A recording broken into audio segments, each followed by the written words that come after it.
Let's focus on what's been a very bruising week for the government, with brutal headlines from even usually loyal newspapers.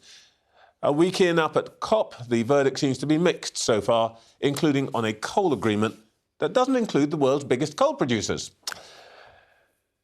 Environment, Food and Rural Affairs Secretary George Eustice joins me now live from the site in Glasgow.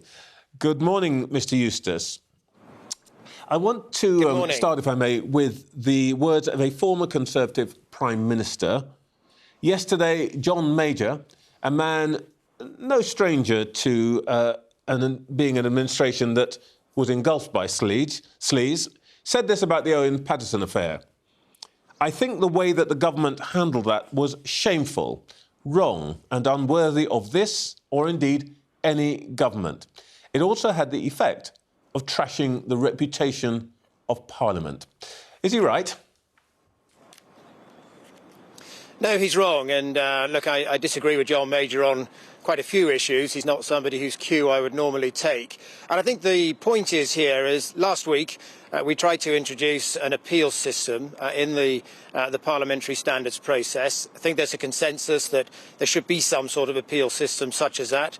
The vote passed, but there was obviously unease because other political parties said they weren't at this stage willing to engage in that process, but they might be in the future. And so this inevitably ended up being conflated with the Owen Paterson issue.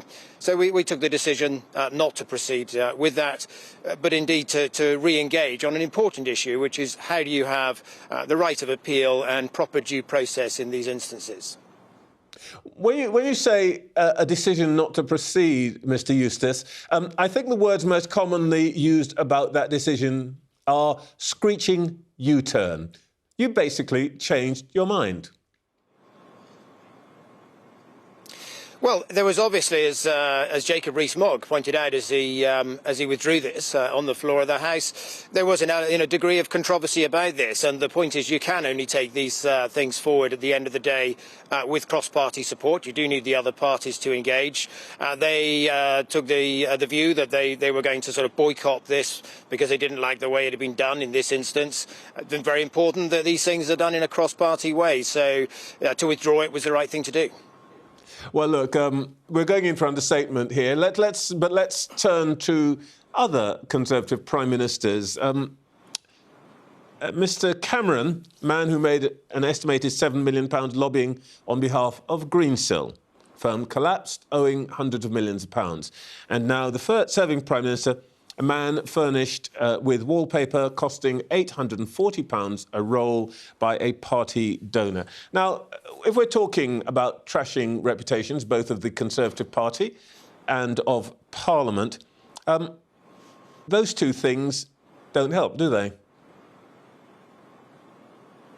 Well, I think it's important to recognise that in both instances, both the allegations about David Cameron, that was investigated, and the report came back and said that he hadn't done anything anything wrong. The same's true when it comes to the Prime Minister. Lord Geit looked at this issue when it was alleged months and months ago now about wallpaper and refurbishment and who bore the cost of that. And again, he came back and concluded there was no breach of the ministerial code. The Prime Minister paid for those upgrades, over and above the annual allowance that Prime Ministers get for work in their, in number 10. So again, these have both been looked at, and the conclusion's been clear. If I may say so, Mr Eustice, your French friends would say that you're displaying admirable sang-froid this morning. I mean, real calm. But on Monday, you failed to persuade 100 of your own MPs to toe the line on the Paterson decision. And there's decision after decision. Surely you must accept government in trouble over this issue, not just of the specific decisions, but of character, of sleaze. Well, look, I know you may put it to me that way. Others, opposition leaders and so on, and opposition politicians you'll have on will no doubt say that. But I don't agree. Look, I've been up here in Glasgow at COP later this week, where some really big decisions are being taken, big important commitments around the world on a big challenge like climate change. I think what we've seen is a sort of Westminster storm in a teacup, if I may say so. Yes, we made a mistake in bringing that forward in the way that we did, so we withdrew it. But the overall principle that you should have due process and a right of appeal in these types of situations, I don't think anybody doubts. Well, you say we made a mistake. Now, you were once Director of Communications for the Conservative Party. In fact, I think you were Press Secretary to David Cameron. I would have loved to start this interview talking about how we saved the world this morning, but surely you would accept, given your past professional interest in the way these things work out, that it's impossible now to think seriously about those much larger issues with what has happened this week, the Paterson affair, the echoes of Prime Minister's own conduct and so on, in front of us. Well, it was ever thus. I was press secretary to two Conservative Party leaders in opposition for 4 years. And anyone in politics, whether in opposition or in government, has that frustration that the really big, important things that you're doing, that you're making progress on, policy agendas at work, are rarely deemed newsworthy.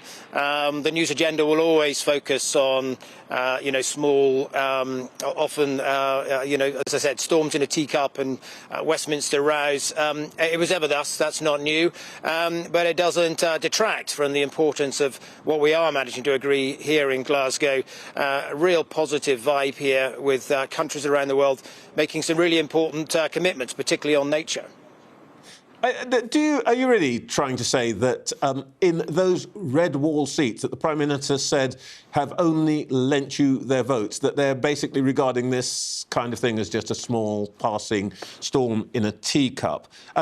If only from the point of view of eyebrows being raised, that we're having to talk about all of this again at a moment when we might be talking about finishing the job on COVID.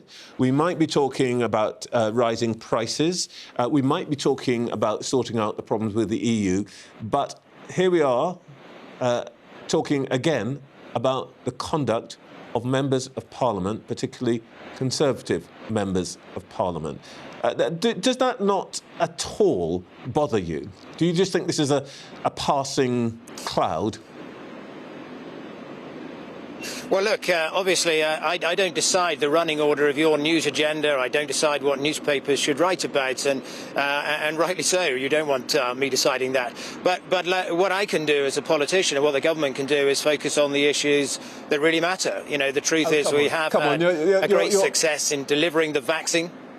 Come on, you can't well, just dump this on the media again. This is your. What I'm not saying that. This is your debate. You chose to protect Mr. Paterson and then changed your mind. Yes, and I've explained precisely why we brought it forward, and that we thought there was a good case for an appeals system for due process. I think actually others would recognise that as well. We withdrew it because it got conflated with an individual case. I've explained why we did that, but Trevor, you put to me specifically whether I'm disappointed that this is top of the news agenda rather than more important things. And yes, obviously, I would like to see more important things talked about. We've had a real successful rollout of the vaccine. We've got one of the fastest growing economies, fastest growing in the G7, in fact, as we come out of this pandemic. Yes, we've got issues to deal with as we come out of the pandemic, but this is a government that's really getting on with those real challenges. And here in Glasgow, we're actually convening the world to tackle a global challenge. And those are the issues that I've been focused on this week. All right, look, I'm going to come to that in just a second, but let me take the other part of Sir John Major's attack, which is not specifically to do with the Conservative Party, but politics itself. What's happened in the last couple of months? You've raised people's taxes, petrol prices are up, mortgages, the supermarket shelves are, to some extent, have been cleared over the last couple of months. Surely people are right to say all of that is going on, and there they are, and this is all members of Parliament, talking about themselves again. And this is not made up by the media. This was parliamentary business.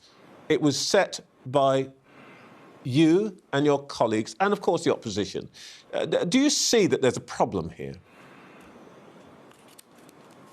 Well, look, Parliament obviously deals with all sorts of agendas across the week. Recently, I introduced a new bill that's going to protect animal welfare and ban the live export of animals, which is a manifesto commitment. The Environment Bill is going through Parliament at the moment. That's going to introduce due diligence in supply chains to make sure that forest risk products like palm oil are sustainably produced. We're also going to have a whole set of environmental targets set under that. That's just on my brief. And there'll be other legislation and important business of government going through Parliament at all times. This was one motion on an appeals process. Obviously, yes, of course, it's attracted more attention than some of those other more substantive, more important pieces of legislation going through Parliament. But it doesn't detract from the fact that those are more important, and those are the issues that are taking up government time. All right, well, let's turn to a big substantive issue, which is going on where you are, and that is COP26. Greta Thunberg has said yet again, it's blah, blah, blah, photo opportunities for leaders. You don't have to go all the way with her to accept that there might be a problem. You signed a coal deal this week, and that's a big thing.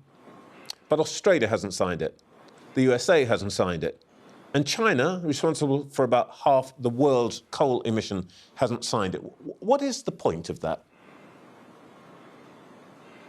Well, look, some of those countries, I think China and the US in particular, have signed separate agreements. I think that were reached at G20 on ending investments overseas on unabated coal. So that's a step forward. Always in these multilateral agreements, different countries have got different concerns, different circumstances. You're never going to be able to get everybody to move. The important thing is, are you overall moving the world forward? And I think to get over 100 countries committed to phasing out coal is a major step forward. And I also think that if you look at the fact that we've now got 90... but we've got 90% that is the point. Of overall, the world's... Overall, and you haven't got the biggest contributors. The head of the International Energy Agency, Faith Birol, says that in the absence of those countries, Australia, China and so on, the target of keeping temperature at no more than 1.5% above pre-industrial levels, the chances of doing that are, quote, close to zero. Close to zero.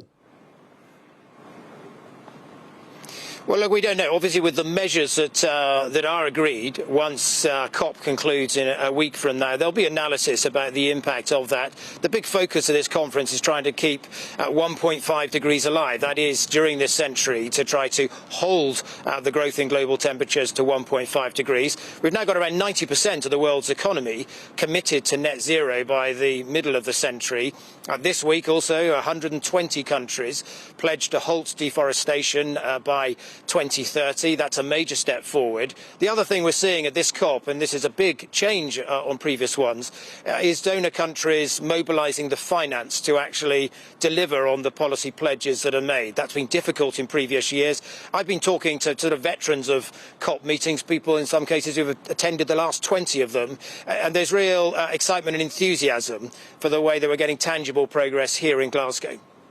Well, look, I was where you are a week ago, and I talked to the spokesperson for the Marshall Islands. And what she essentially said to me is that, given that, for example, the Indian Prime Minister flew in and said, yep, we're going to get to net zero, but not till 2070. What she was saying is that her country, by the time all this happens, is going to be an ex-country. It will be extinct. It will be drowned. Same will be true for some parts of Bangladesh. Same will be true for the Maldives. You have to be honest and say, this is not going well, is it? Well, look, I met Tina, the representative of the Marshall Islands, at a panel discussion actually on Friday, where we looked specifically at this, the small island states who've actually got a very big ocean area between them, some of the challenges that they face. And the UK government has made available funds and finance to support some of the work doing there, sometimes using nature and natural assets like corals to help reduce and deal with some of the flood risks that they face. But it's absolutely the case that those small island states, particularly in places like the Pacific and the Caribbean, are probably most at risk, obviously, from rising sea levels for obvious reasons. George Eustice, thank you very much for your time this morning. Thank you.